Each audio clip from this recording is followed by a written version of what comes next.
And welcome to the Double Double podcast here, Variety Sports Network, joining you on a rare Saturday afternoon here. With it, I got, of course, Doug Stevens with me from the Ohio Sports Talk Show as well. You see him there, and Tyler McGurk, Fat Boy Fadeaway Sports. Gentlemen, Doug, how are we doing out there? I know we're ready to talk some hoops. We get to the second round here. We do have one more first round series we will get into, but we do have that second round we'll get into as well. Good to talk to you, sir. Good to talk to you too, Tyler. Love to have you on here. Appreciate you coming on. Daren. What a just NBA playoffs. It's always a special time of year, and it's one of the best times of year. A lot of good hoops. We saw, we're getting ready for a really big second round. I think the second round is stacking up to be special.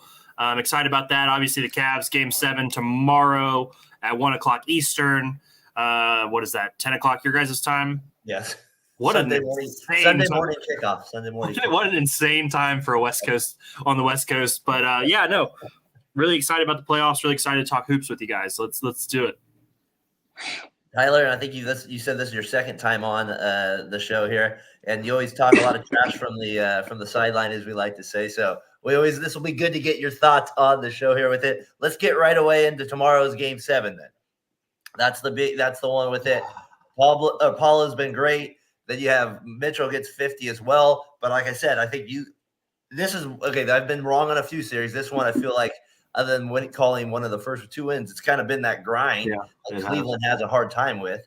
And at the same time, it's been Mitchell, and that's it at times for Cleveland, it feels like. What do you feel? You're the Cavs fan. I know you were highly feeling good Game 4. And I feel like after that, you've kind of now you're kind of back to this might be old Cavs basketball. Are you still feeling confident here? I guess I'm going with the flow of home, away, home, away, home. I feel good because we're at home for Game 7. And clearly there's been a difference between both teams, home and away. The role players play better at home. They play worse on the road. It's just really upsetting to waste a 50-point performance from Donovan Mitchell. He had 18 in the fourth. He was the only guy who scored for the Cavs in the fourth. While it is special to see one of those individual performances, it also can turn into the ball's not moving. And I think that was an issue for the Cavs in the fourth quarter. It was just a lot of Mitchell ISO, a lot of Mitchell trying to get to the rim as best as possible. So I think that did help. It helped and hurt at the same time. But Game 7 tomorrow, I do expect the Cavs to win because they're at home, but this has really sucked. I mean, it's not fun. Here's the problem. Here, what's even worse, guys, is if we do survive this Game 7 somehow, we just walk into a sweep against Boston potentially. I mean, it's sweep or 5 at best. So it's kind of a grave situation either way. But it would be nice to win a first round series. Yeah, I mean, I think for your coaching staff, it'd be.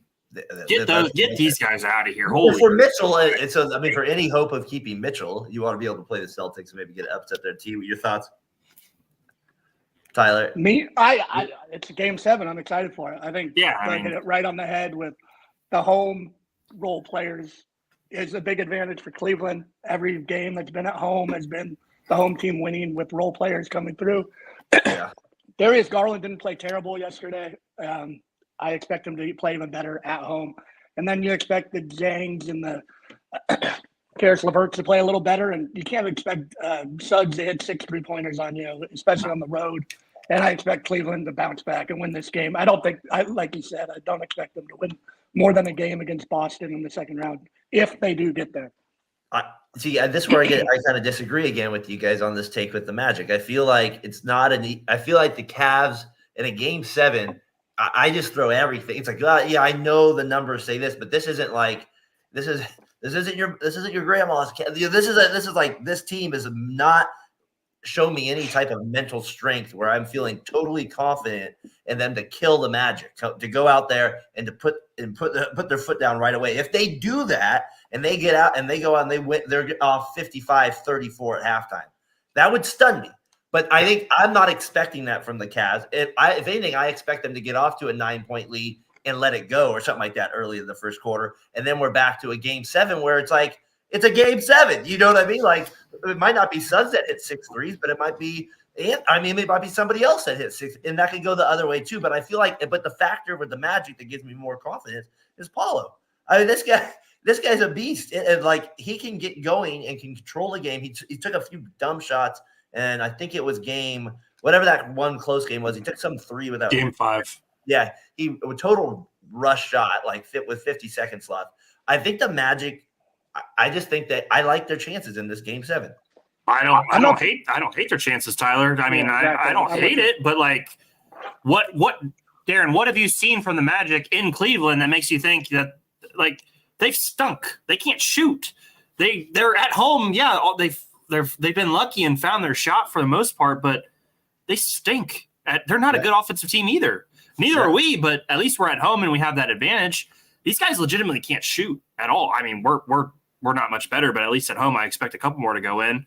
But I don't think the Magic have shown me anything that makes me think they can beat us at home. I mean, there's a reason it's 3-3, and we've played 6 games at each 3-3. So what have the Magic shown you that make you confident? I mean, it's game 7, throw everything out the door, but I still think. I think is what you said. I think they've shown me enough at home to where like that can translate to one game on the road against the team. That's what I feel like, and I don't.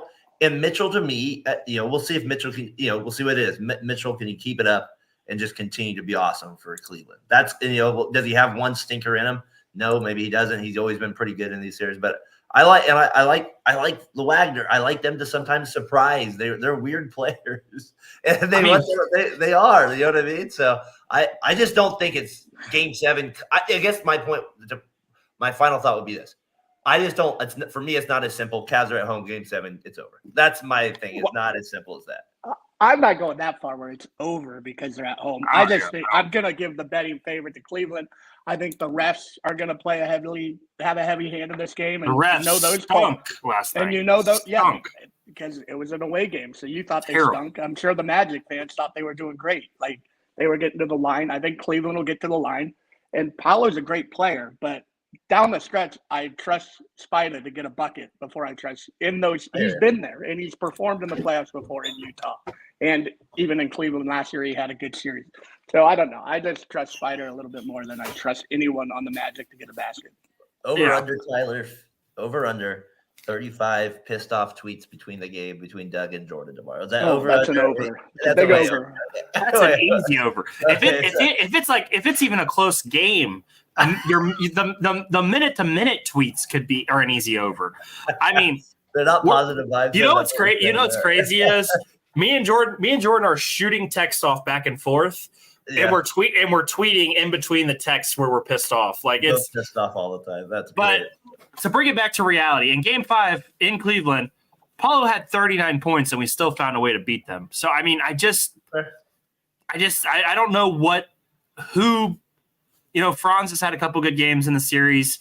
I think it's going to take more than Franz and Paulo, though, to get it. Probably the guy I thought was going to be the difference maker to finally actually do something. That's Anthony. He had an okay game. He had an okay game 6. He made that crazy layup. That was ridiculous. That's probably the I think it's gonna come down to 3-point shooting from the Magic. And do you trust their 3-point shooters? Yeah, absolutely. And I don't think I can't trust them. I can't trust them. All right, let's keep it moving on. Then we got Doug. Like you said, less than 24 hours away from the Cleveland Miracle.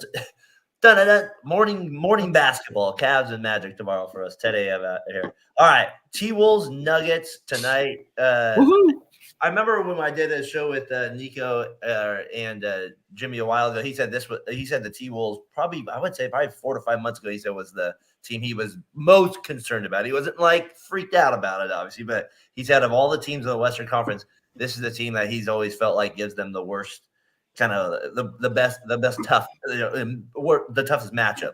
It's because of the bigs they can throw at Joker and all that stuff. So, Tyler, what's your initial thoughts? To me, this is a great series. This should be a great series, I feel like. I mean, to start it off, the Western Conference is shaped up to be just absolute barn burners for these 2 games in the semifinal round. But for this game individually, I think the Nuggets are going to handle them in at least game 1. Wow. I think Jokic will have a big game. And then Anthony Edwards, I think, can be neutralized for about a quarter. And I think if you can neutralize him for just 1 quarter, that's enough to get a win in Denver. That's interesting, Tyler, because I guess my question is, did anything about the Nuggets defense against the Lakers impress you? Because I think, if anything, the Wolves are a better offensive team than the Lakers.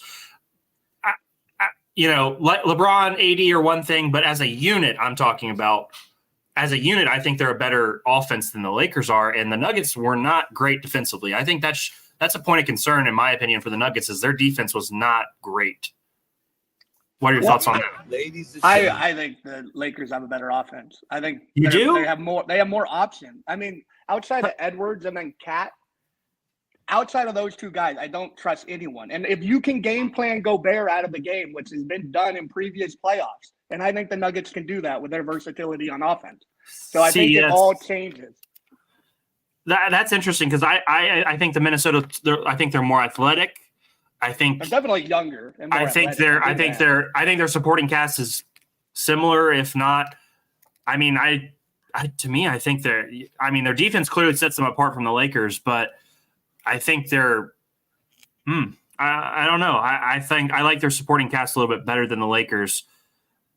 But what do you think Gobert at the 5, as opposed to a threat like Anthony Davis, causes problems for the Nuggets, where they can let Jokic kind of relax on the defensive end, where he's not having this pressure of guarding top 7 player in the NBA? If you watch the Lakers series, though, guys, and the Timberwolves obviously had to. Jokic is going to be in every pick and roll. They're still going to have to work him, and I think, if anything. I think they need to, if anything, early in this game is maybe force feed Gobert a couple oops and make that even more of a, like, hey, we've got to watch this too. Because say the first 2 possessions, pick and roll with Ant or pick and roll with Conley. I'm going to force those 2 first possessions to Gobert to give Jokic another thing to think about. Now, what do you think about that? Because that way he has to, at least in his mind, I have to step up. I can't drop on this guy because Conley can hit the 3, but I also have to go over top because Gobert's caught 2 oops on me. I think they have to push that very hard, like the Lakers did and were successful with in their series. And I think that's where we'll see if Denver, or how smart Minnesota is. That's one of my things I wrote here. They've got it. Can the T-Wolves execute under pressure? That is the definition of executing under pressure. When you have, not saying Gobert feeding Gobert, but recognizing at these times when to run, when to feed it, and not just go always one-on-one at times with Ant, which can be the bailout at times with that stuff. There's times, obviously, where you want to do that. Get the heck out of the way, let this guy cook. Then we understand that for sure. But against now you're starting to you're getting to the defending champs here. So this is like execution on a whole different level. You have to beat them out. You know what I mean? Like, we've all had teams in the last 10 years that have won championships. So the difference of, like, our own team seeing it, and when our team has not been able to get there, there's just like, gosh, like they don't run the right stuff. It's like guys forcing stuff. And then I have, can the T-Wolves, I think this is the big thing. Can they dominate the non-Jokic minutes? Can Reed and all that? Like, I think they can. I like Naz Reid that much. Tyler, what do you think? Because Naz Reid, I think can really be that guy. No, Naz Reid is the perfect 6-man, especially to add another big who can shoot and be versatile. But I'm living with Gobert at the hoop with anybody on. Like, as long as he's more than 3 feet away from the hoop, I'm living with him getting post-up opportunities. I'm not posting up Gobert, though. I'm not posting him up. I'm rim running him. I'm not posting him up. He's just saying on pick and rolls. I'm using him at. Okay, so not dunking it. Yeah, I'm not. Okay, I'm limiting Gobert's post touches. But okay, question for you: who on the Lakers guards like Jaden McDaniels? Nobody's as good as Jaden McDaniels. Nobody. That starts with the head of their snake right there. Jamal Murray starting this series with an injury, and Jaden McDaniels. I think he's gonna make life extremely difficult on Murray. And without Murray and Jokic going at 100%, I think the Wolves have a really good chance in the series. Yeah. I mean, the Lakers just don't have a defender like McDaniels. No. I just think Jokic is the easiest basketball player to play with, and he'll find ways to get Jamal Murray open. It's like the Steph and Draymond thing, where Steph made Draymond a much better offensive player in the passing just by the windows he create with the spacing. And I think with Jokic, he can do the same thing, whether he has the ball off the ball. He's going to get guys open just by handoffs and little fake pass. Minnesota's defense is all hell. Minnesota's defense has got to be on point. It's going to be so fun to watch. Dan, what were you going to say? Two things I have was, to me, Nico was enough insight for me, and he's been kept saying this. He watches all their games, and he's been a season ticket holder with it. So, like, the fact that he has that instinct about that team gives me the feeling that the T-Wolves could beat him. And then the other one for sure is we talked about, well, Jokic gives the Nuggets an advantage. Well, we're starting to get to a point now where Edwards might be at that level for the T-Wolves. You know what I mean? Yeah. At some point, we need to recognize that's a huge advantage. So, we'll see how Gordon does, but they have Cat too. And that's, there's only so many bodies you can throw at these guys. Obviously, this is the big series, Darren, but can we go into matchups? Because I think these matchups are super fun. I mean, does Gordon start on Cat? Does Gordon start on Cat or on Edwards? Because I don't think they put him on Edwards to start. I think KCP guards him to start. What are your thoughts there? Yeah, I agree with you. I think anytime there's like crunch time minutes or we start to get like game 3, right? That's where that's when you really start to see coaches usually make an advance. They do changes unless there's like some blowout in the first game or something like that. So that's what I would expect to see. I do expect to see Gordon on him though. But they're going to try to switch everything. That's what all these teams do down the stretch. So we'll see if they can. This is the one thing that always annoys me in the playoffs is when teams switch easily. I'm just like, just make it way harder. Like force the ball to the guy they don't want it to go to. You guys know who does a good job of not going into those stupid switches? And I saw it more as the series went along. Obviously, they still get caught in bad switches every now and then. I thought the Mavericks did a great job of not getting forced into bad switches. I thought P.J. Washington and Derek Jones would really fight hard into those screens and not let the switch happen. I just wanted to shout that out because we're talking about obviously getting into bad switches where you don't want a guy on you. I think they did a good job of masking Luka and Kyrie at some points by actually fighting through the screen and not just saying, great, Harden, do your thing. But I think that's what you meant though, is you got to do more of that fighting to not give up these bad matchups. Oh yeah. I used to get so pissed at the Warriors. Like obviously you guys used to just put everything on Curry. Everything was pick and roll. But I used to love it when Iguodala would just fight through it, make it, make LeBron shoot a 28-footer sometimes. Exactly. Whatever. It is what it is. As we kind of transition into the next series, you brought up a good point. This one to me is also intriguing, though, is that Dallas OKC, because it's the young guns there, right? Now, a lot of Memphis fans are frustrated with them, Tyler, because they're doing the celebration, right, or whatever that is. Have you seen that? I love Memphis Twitter. They're just on fire. I love it. They're like crazy place. They remind me of the old school Oakland Warriors fans, like where we were petty about every little thing. We're just like we don't have we just worry about that stuff because we don't have the witty. I don't know. It just reminds me a lot of that. Their first game is going to be on Tuesday. Luka Irving has been fantastic. I want to get into Irving more in just a second here, but if we just hit the series here, boys, this is a tough matchup. This is good. I would say this is a real tough one. The SGA, you have Williams, you have Chet, but then you have Luka and you have Irving. Tyler, you got a feeling either way here? Yeah, I have a big feeling Oklahoma City will do just fine in this series. I think they actually match up favorably. They don't.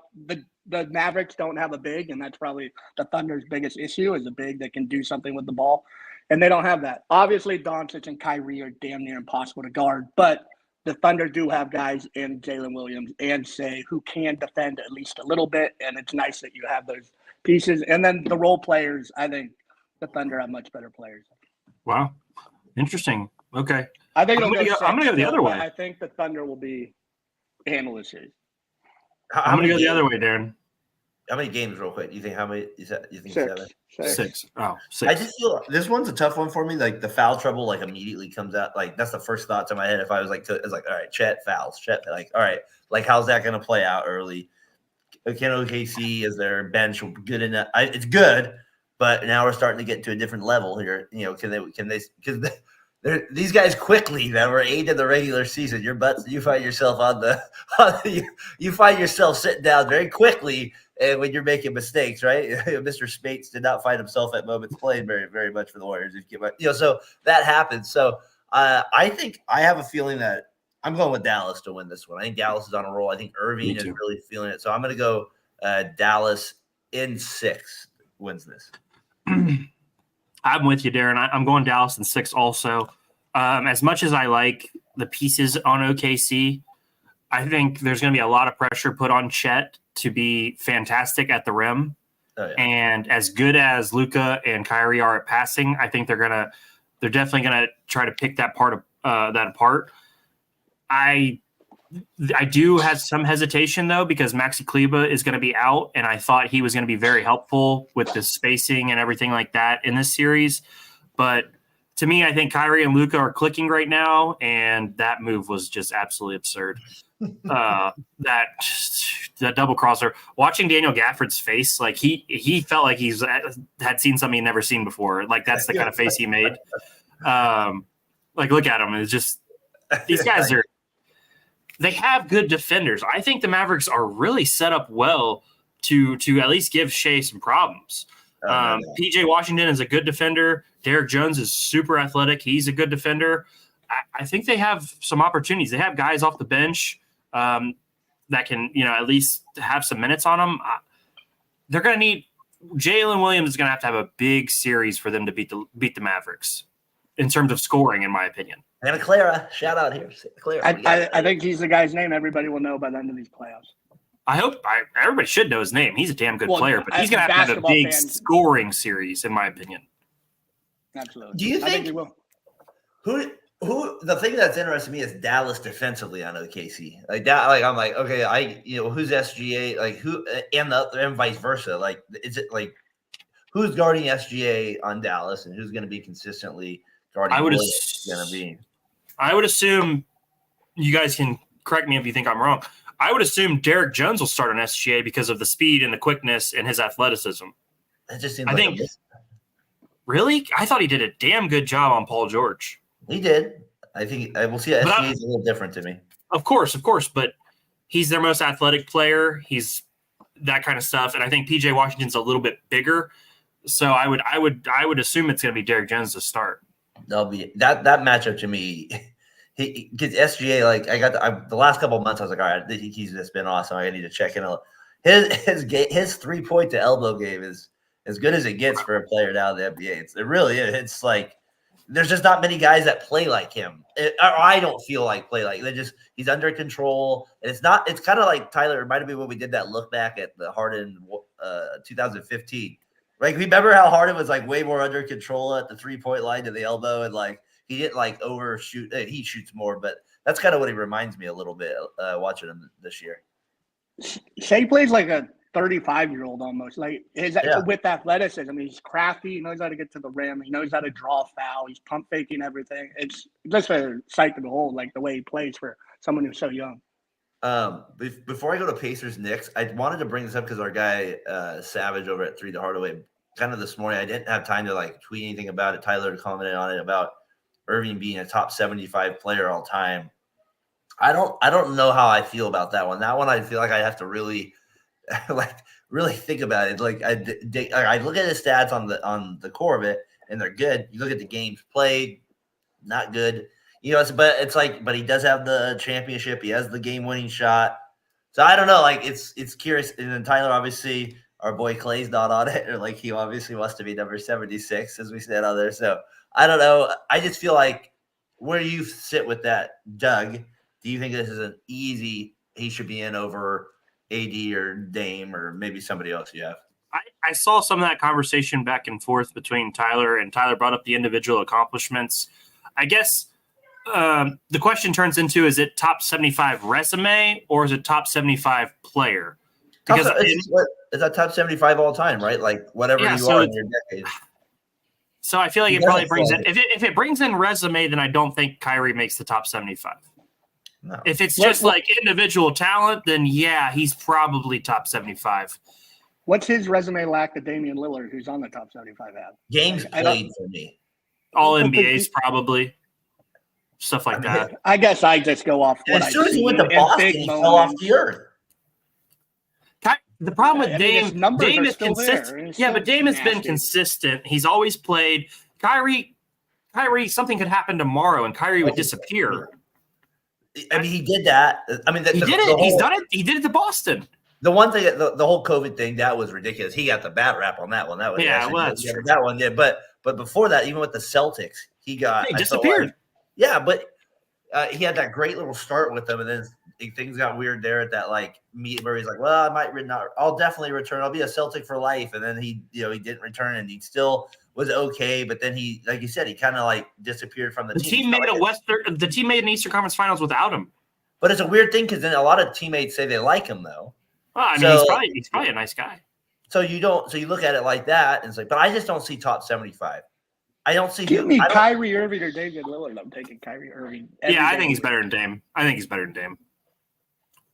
I for sure think he's better than Dame. Yeah, he can finish better. That's for sure. I think if he wanted to shoot deep threes like Dame does, I think he could do the same exact thing. Yeah, I think Kyrie's that talented on offense, and I want to give him a little credit. I thought he was busting his ass on the defense. It may not always work out for him because of his size, but I thought he was playing really hard defense in that Clippers series. He was definitely a problem for the Warriors when they were. It was definitely an issue. I mean, with Dame, I don't think we beat you guys. I don't think we beat you guys with Dame in 16. No. But I think Irving was more of a problem for us for sure back then. His handles was big. His finishing. Even on Christmas, he hit a game winner against us. He killed us all the time.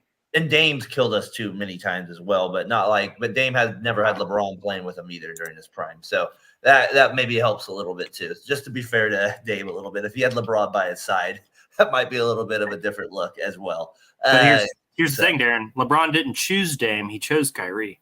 That's true. He did. He came back for you guys. Pacer. So I thought that was an interesting discussion, though. Yeah, I kind of want to look. I want to look into that one more because you guys actually you made some good points there, and I got to look but I look initially at the stats played in the games, and that's just I'm like, I don't know. But can I ask you guys? Can I ask you guys a question as Warriors fans? Played. You guys are Warriors fans. I'm trying to be. Okay. Is there? Darren, I know you can put your bias aside, but Tyler sometimes digs in. Kyrie or Clay? Kyrie or Clay?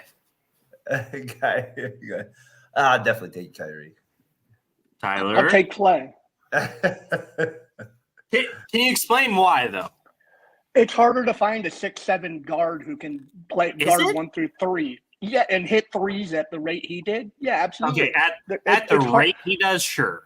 And this is another thing that I've been trying to craft a tweet or put a video out that I haven't been able to figure it out per word. But it's easier to find a one who is a good one than elite number 2, like an elite that does everything and has the wherewithal in his head to do that as his job.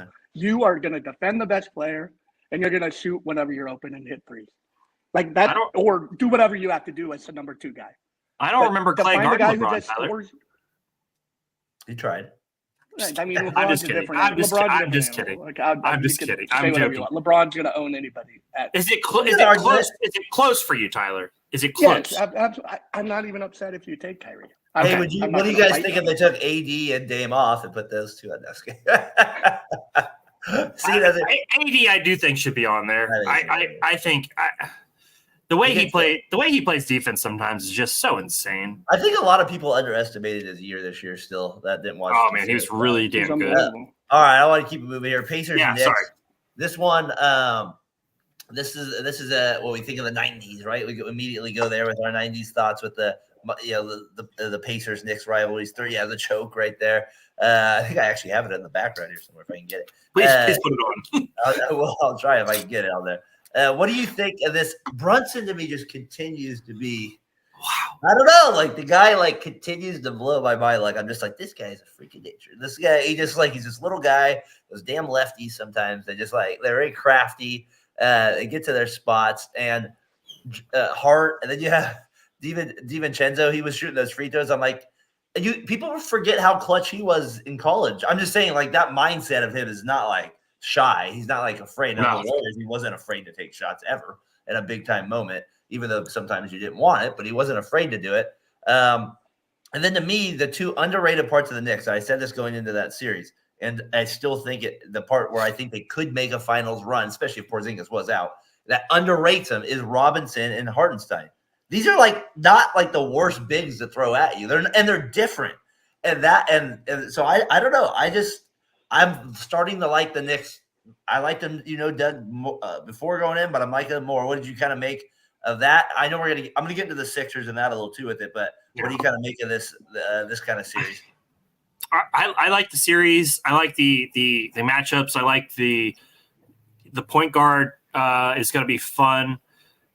I think, man, we're going to really see the Pacers tested because while they were able to outscore the Bucks, their defense is going to be really, really in question against the Knicks. Halliburton, while he is a good offensive talent, his defense is really bad.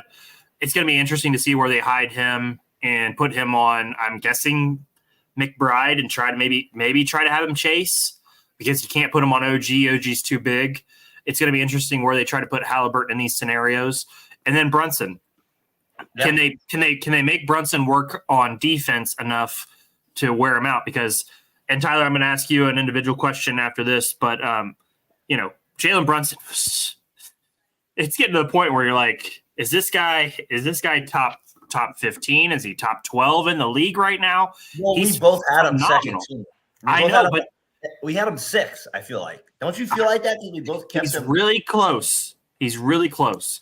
Well, Tyler, me and him both said he was the guy we were going to leave off, that we left off, that we wanted to kind of put on, but we couldn't do it. So I'm guessing in our mind he was 6th then. Not saying he's the 6th best player. Or he's just the third this year. I keep it by me just in case I have to remember. At all times, you're scratching stuff out and adding new names. No. We're not doing that. No. How dare you suggest that? No, I mean, okay. So Tyler, given the Sixers series, is Jalen Brunson a number 1 superstar for you? Because it's hard to deny at this point. And absolutely. I feel like you were on the train where he wasn't quite the legitimate number 1 superstar yet. After that series, I think it's really hard to dispute. We were saying the same thing about Trae Young in 2021 when they went to the Eastern Yeah, but that was Conference a fluke. Come on. This feels is different one than playoff that. series with an injured Embiid. He did it last closer. year. He's definitely right there. Where'd they go? To the second round? But that's not because of him. He was phenomenal in that second round. The Hawks got to the Eastern Conference Finals because of Trae Young. I'm not saying that he's not phenomenal. And I think Jalen Brunson's a better basketball player than Trae Young. Don't get me wrong. But we're saying the same things. If the Knicks roster can put together like the Hawks, I don't think they're making the play. They're at 8. They're not. I don't think Jalen. I think they're better than they are with Trae Young. I agree. I'm not saying Jalen Brunson's a better basketball player than Trae Young, but they're not in the 2 seed in the East. Like this basketball team is put together perfectly for Jalen Brunson to show what he does as a basketball player and make him look as best as he possibly could in any situation. He's a borderline like 1. I don't think you're winning a championship with him as a 1. So I guess he is. He's right there. If you want to put him at 1, I don't think he's a 1. I think. What if he made the finals and got past the Celtics though? Does that like? I'll put him as a 1. I'll put him as a 1.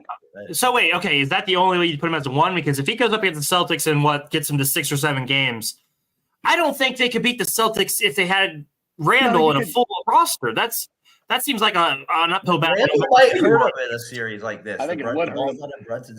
I know Randall's. I don't like Randall. I'm just saying they are missing an All NBA kind of guy in the regular season. Sure. Fair. Very fair. But so, like, does this series excite you at all? Oh, there's not. The Eastern Conference doesn't excite me at all until the finals. To be honest, I thought this year they were. I thought that Sixers Knicks series was really good. Oh, that was a great series. It was a fun series. Maxey, I wanted to talk about him just for a second. Go ahead. Yeah, okay. Because I know he got the travel, but he got the M1 there with a 4-point play that got to help them win that game. But so what? Like, this guy is starting to like where you're like, okay, Embiid, just stay healthy. You might have somebody with you here. Like, this is starting to get to.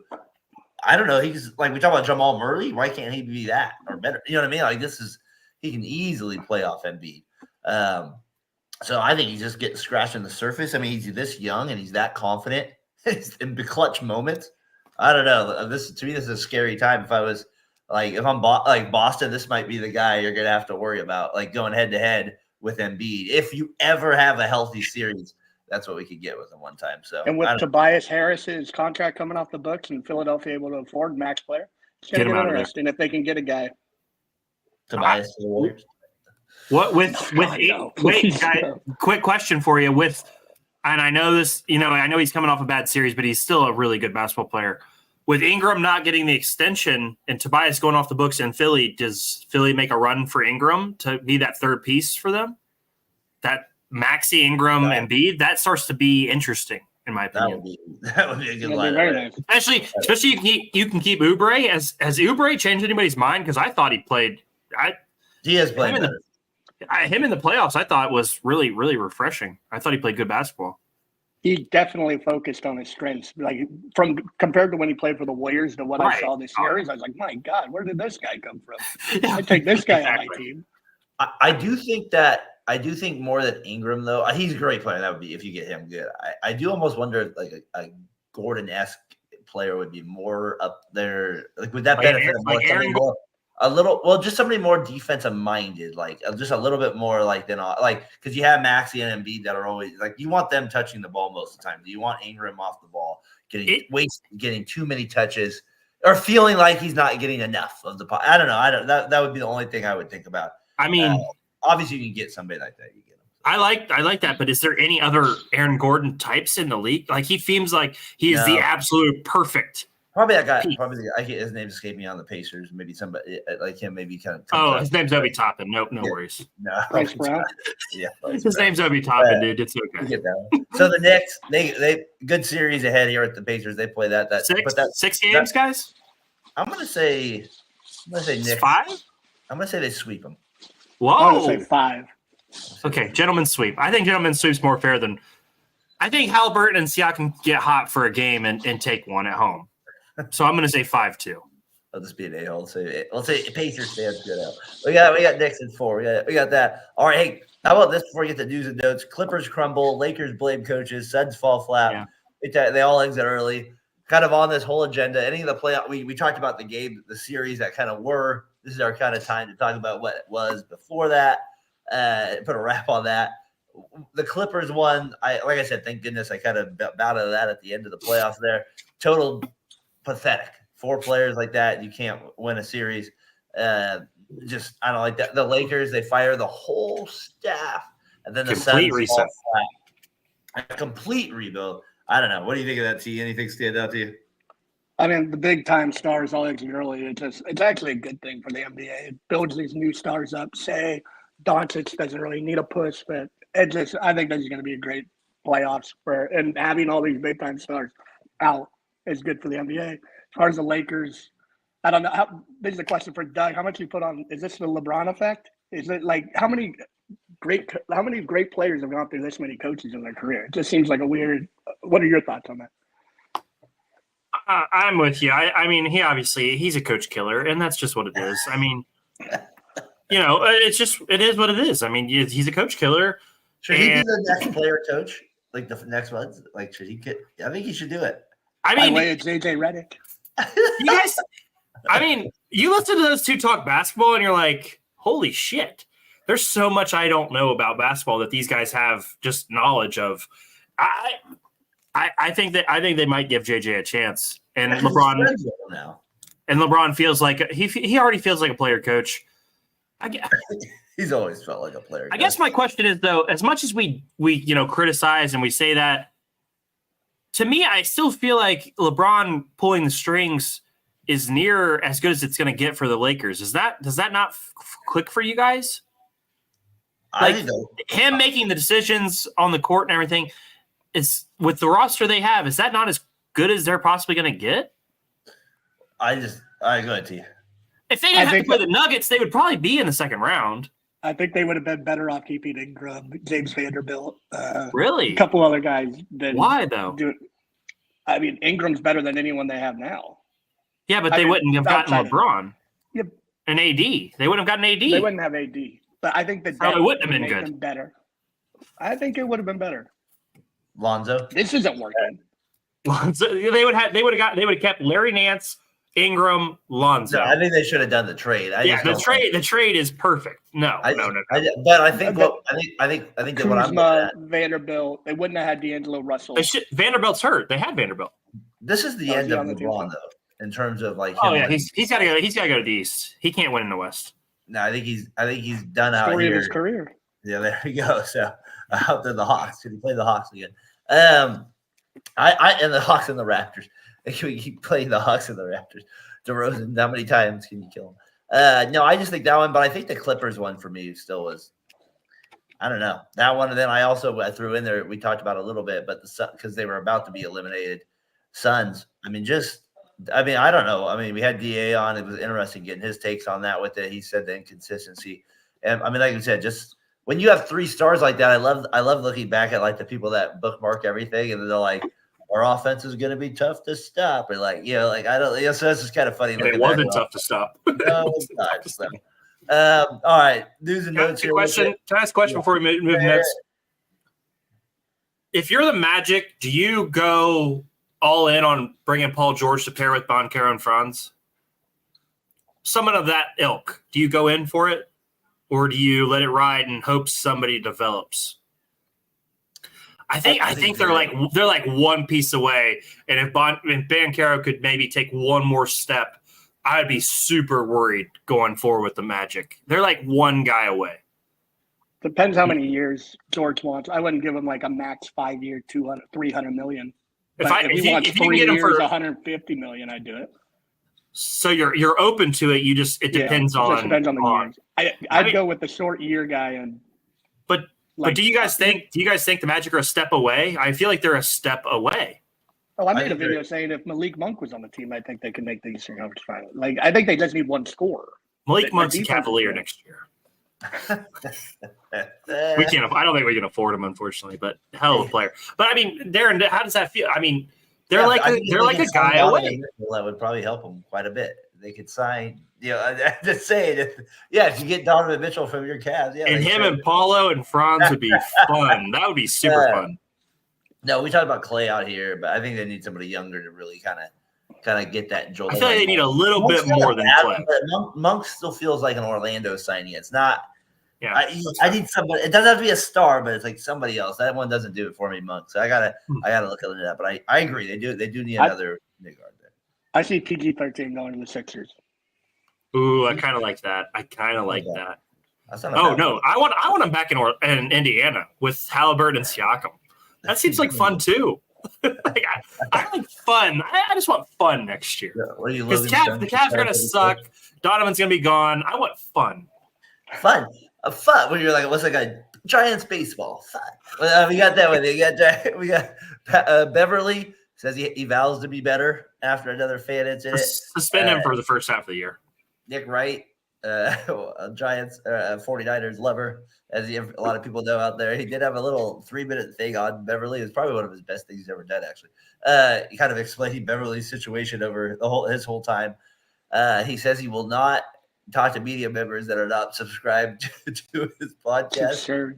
I vow to do that as well. That was good. Can we start doing that to people? Are you subscribed to the podcast? And then we're not talking to you, buddy. This teacher comes. I bet Daniel's not from last week. We got from last week. Remember Daniel tuned in last week. Daniel did not subscribe. We actually got a hate show. Yeah, it was great. If a teacher comes up to me, can you do that? No. Are you subscribed to the podcast? Show me on your phone where you're subscribed to the podcast, or else I'm doing it. He's not good. You can't do this stuff when you're not good. Like, it makes no sense. Like, Tyler, the man, he should be out. I don't think he's going to be on a team next year. I don't think so. We'll see. Maybe somebody does it.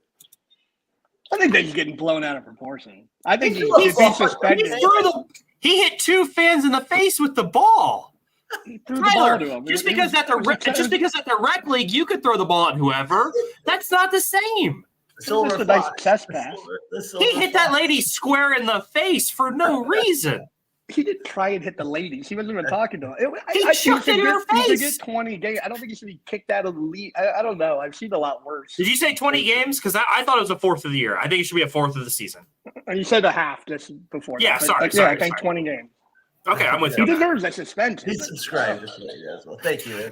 Then he can be on the show. He can talk to us. He can interact with us. If you're not subscribed, don't talk to us. Get out. They're not allowed to. Get off of that. That one was insane to me. Tyler we were chucked the ball in the stands twice. So we're doing good out there, Savage. But I feel like the biggest pushback is on the biggest pushbacks on him saying you're not subscribed to my podcast, so I'm not talking to you. They take it as a sexist thing because it was a woman who said it. It just is overblown. Like the But he he's shouldn't even not get in that trouble. good for all these things. Like for him, like it's amazing to be like You have to be a certain level of player to act like a No, fool, I agree with that. and he's not. it's You crazy should to be able me to throw the the ball at people, mindset. but But doesn't it blow you away the mindset? Like because obviously you have people like Skip Bayless, Stephen A. Smith, like these guys where you hear everybody basically say, "Oh, they have no idea they're talking." Like Stephen A. Smith getting killed for this Mike Trout take the other day, which he should, but like whatever. Like you just say whatever. It's weird that your brain, like how people are able to just be such a brand themselves to where it doesn't matter what they say. People just want to say it, and they're like, "Well, I don't watch." It's like you watch because we all talk. So it's this weird thing, like how like Beverly somehow gets attention for this stuff. So I don't know. I just think it's insane. I had to bring up these two awards because they kind of cracked me up. The Bulls, Alec Caruso wins the NBA Hustle Award. I didn't even know we had a Hustle Award. And then Hey guys, that's a very white basketball player award. That isn't a white guy award. look who won it. I won that. That's what I'm saying. It is a white guy award. Go ahead. Keep going. I give it to Alex Caruso. He is a white guy. That is for damn sure. TJ McConnell next year, guarantee it. All right, so you got that easily. Book it. You got TJ Rabbit, and then the other one to me was Wolves. Mike Connolly named Teammate of the Year award. I mean, I'm like, what are my god, Teammate of the Year award here? Tyler looks like he froze over. Hopefully he'll get back in. But Teammate of the Year award with it. That one, don't those kind of crack you up a little bit? They are hilarious awards. Darren, next season, before the season starts, can we predict the winners of those awards instead of MVP and some of these important awards? These are the important awards that players need. We got to get past these MVPs and sixth mans and improved players. We got to talk about the hard-hitting awards. NBA Hustle, Teammate of the Year. Let's predict those instead of MVPs.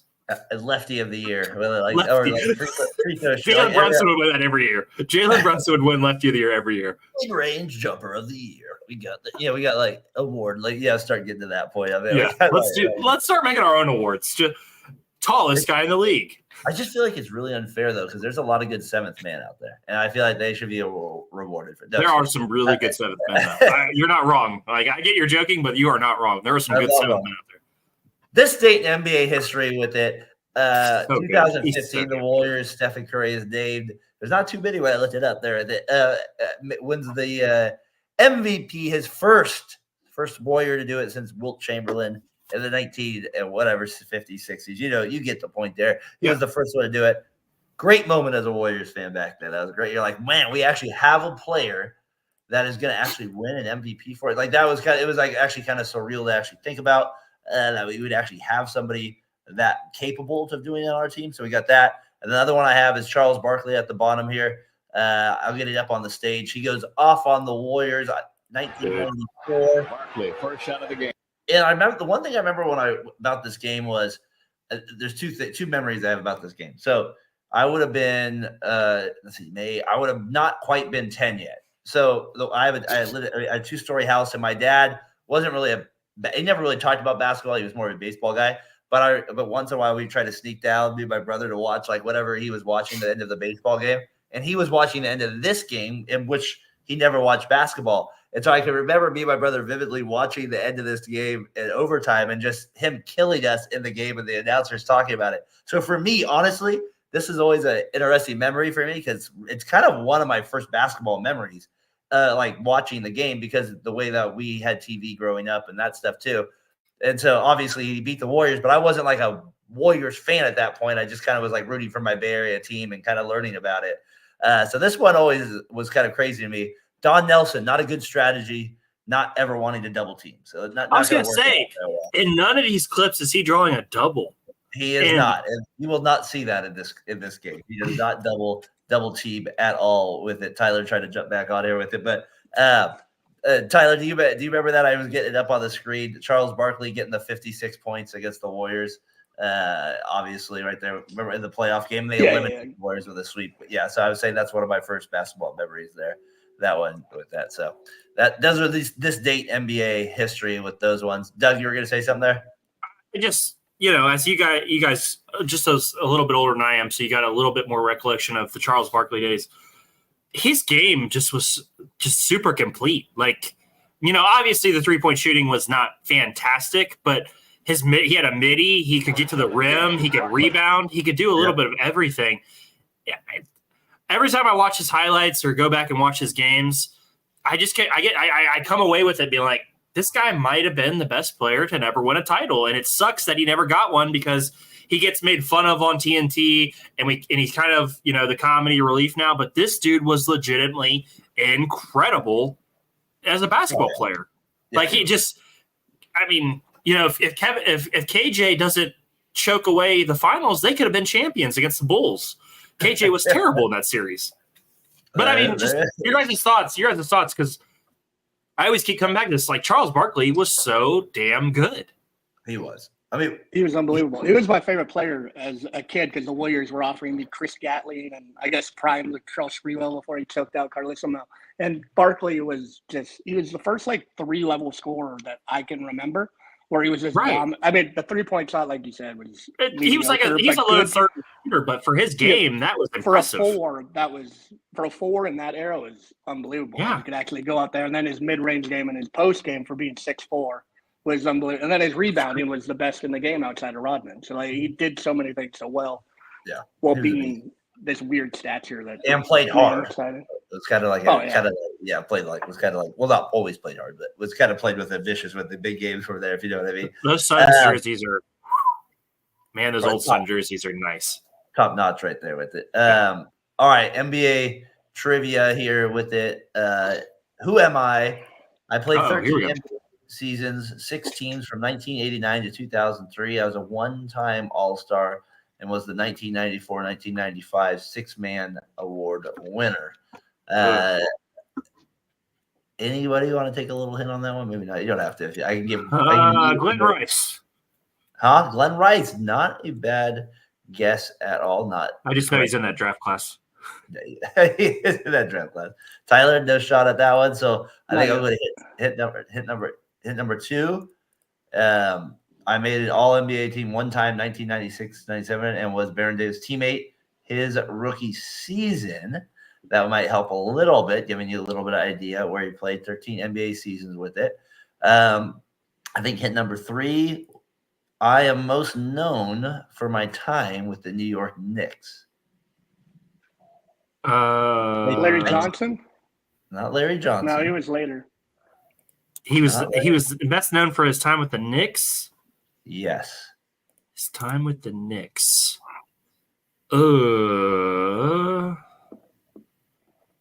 Time with the Knicks. I'm trying to think who else was in that draft. He was left-handed. Oh, he was lefty. Oh, Anthony Mason. Correct. Anthony Mason is the correct answer on there. I love this Hornets court for some reason. I like the Hive. The Hive is cool. I like this Anthony Mason little dunk on Patrick Ewing and the Knicks and the playoffs here.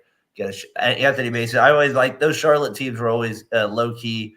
I don't know, for some reason I like those Charlotte a lot because the Warriors were obviously really bad and they were kind of slow rotation by Ewing.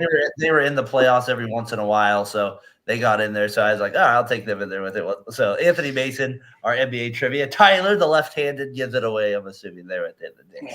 Yeah, that would have never got it without that. that was the key with it. Hey, is there a series that you guys kind of that Knicks series with real quick before we get out of here with the choking incident, like where Reggie gives the little thing there? Tyler, was that actually something you remember as a kid? Because you would have been even younger than me. Like, do you remember that actually at all? No, not live. No, at all. Okay. No. So it's just something that's kind of like I just remember because of the highlight. I only remember because of the highlights. You see the highlight every year, or every so often, and you remember Reggie choking him. I don't remember it because I watched it. Yeah. Yeah. No, I got you on that. All right, NBA flashback video of the week here. I think somebody mentioned this, maybe possibly Paul George going back to the Pacers. Yes. Let's take you back a little bit to the Pacers versus Knicks. A little bit of dunk here on big Chris Anderson.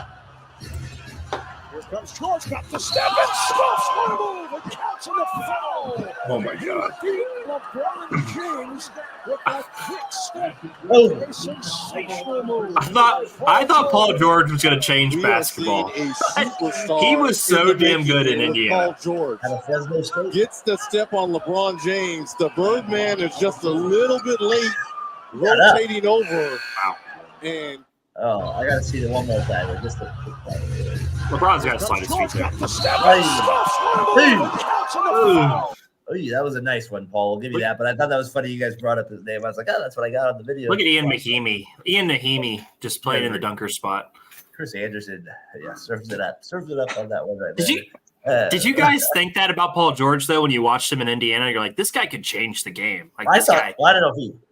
I mean, I thought maybe not change the game. I'm sorry, that may be too strong. But like, holy shit, like that kind of guy. Like his skills. That injury. He still has those skills now, but it's like it hasn't really like. He's not like the All NBA first team guy like I thought he could be. Like I don't know. Maybe I went too hard because he played against LeBron and I'm Ohio LeBron. He was awesome. I just always thought he could be that guy. Yeah. Go ahead, G. I never thought he would. Real man. I thought he could be. I thought he could lead that Pacers team to the Eastern Conference final or to the NBA finals. I didn't know. I didn't really think about it that far ahead of time. Like, okay. Is he gonna? I didn't think he was like game changing in his athleticism. He was great. He was a good athlete. He could do everything. He could shoot. He could dribble. He could defend when he wanted to. Well, that was before the injury too. That was before his injury too. Future. Yeah, that injury for hurt sure. him. The injury definitely was a setback. I just thought he'd be like, this is an All NBA guy, and then it never fully clicked. I guess to where I thought because when you watch somebody battle your favorites, you're like, oh wow, this guy's better than I think he is. It just kind of your mindset changes. Tyreek Evans, what a player. I mean, you weren't the only one. He was getting max contracts his whole career. Yeah, no, I mean, people were thinking he was going to be that guy. I'm not a GM, but I could have been. His playoff performances were very not. I mean, that was a big knock on him for a while. Was his playoffs? But in Indiana, he didn't have that problem as much. In Indiana, I thought he was. He had. You think he did? You think it started in Indiana? I definitely think it started in Indiana. Or he was definitely a little bit off. See, I think it became more mainstream when he left. But I maybe you're right. I probably like I said, I have those rose-colored glasses for his game against Miami, but I feel that's in my head. It's like, damn, he took LeBron, as far as you could take LeBron without really taking him down at that time.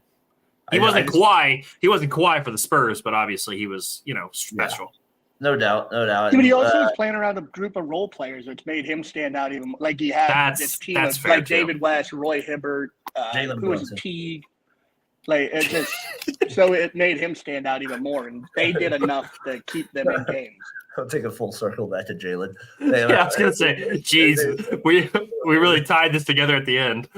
All right, guys. Hey, we're basically at the hour mark here. I feel like it's a good show, Tyler. Hopefully, maybe you can join us again before one of the playoffs. Call it a complete here. Maybe join us as we get into the finals. We'll probably do recaps for those, so maybe you'll have a little bit more freedom there to do some. But I'm glad you were able to join us this week, talk a little hoops. It was fun to kind of get you on to join us with that. Doug, another good show this week, Double podcast. I'm sure we'll be back playing this probably next Friday, but another good show, my man. Looking forward to the second round here. Looking forward to your game 7 tomorrow. Yeah, Darren, I appreciate that. It feels a little backhanded though. Unfortunately, I don't know what because you picked the Magic. It doesn't feel as nice coming from you. So obviously, go Cavs. I'm enjoying the sweating a little bit. Enjoy the action. I love it. Dude, if you told me in that third quarter that we were going to lose that game, I would have called you a liar. I would have said bad things about you. And come the fourth quarter and the Magic turn it on, and this sucks. Because like I said at the beginning of the show, guys, we beat Orlando just to get absolutely crushed by Boston, and it just sucks. Well, being a fan of a team that's like just in the middle is just it's abysmal. You can do it. Hey, I'll root for you next round though. I'll probably next round. Oh, great. I mean, obviously, I can't wait to talk to you next week. I'm excited. Yeah. We'll be a little deeper into the second round. We'll have some more stuff to break down. But Tyler, appreciate you as always. You know, I'm glad that you work for me over at Movies with Doug. It's been great having you on the staff. I obviously appreciate numbers have to increase a little bit to get you paid, but you know, we're working on it and I appreciate you. But it's been super fun with you guys. I love talking basketball with you guys. It's awesome. So just another great day for me getting to talk hoops with you two guys. All right, Saturday, rare afternoon with it. We got Doug here with it. Tyler, Double Podcast, Variety Sports Network. Be sure to check us out next week as well. Appreciate the viewership we've gotten over the last few weeks in the playoffs as well. Really appreciate that as well with it. So make sure you check out Tyler as well at Sports at St. Louis. Is that what is that? St. Louis University? Sports with a slur on TikTok. Oh, Sports with a slur. Give the Irish hand grenade a proper plug. Tyler, you'll be happy. My parents are in Ireland for 2 weeks. They're out there with that. Out there in Ireland with it. So get Tyler, this guy a connection. Get this guy a connection. This guy's connection out there. We'll be with you, Fat Boy Fadeaway, as well tomorrow morning if you want to check that out as well.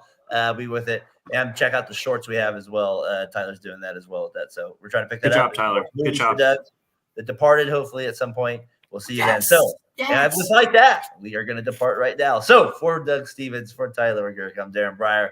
We'll see you guys next week. Peace.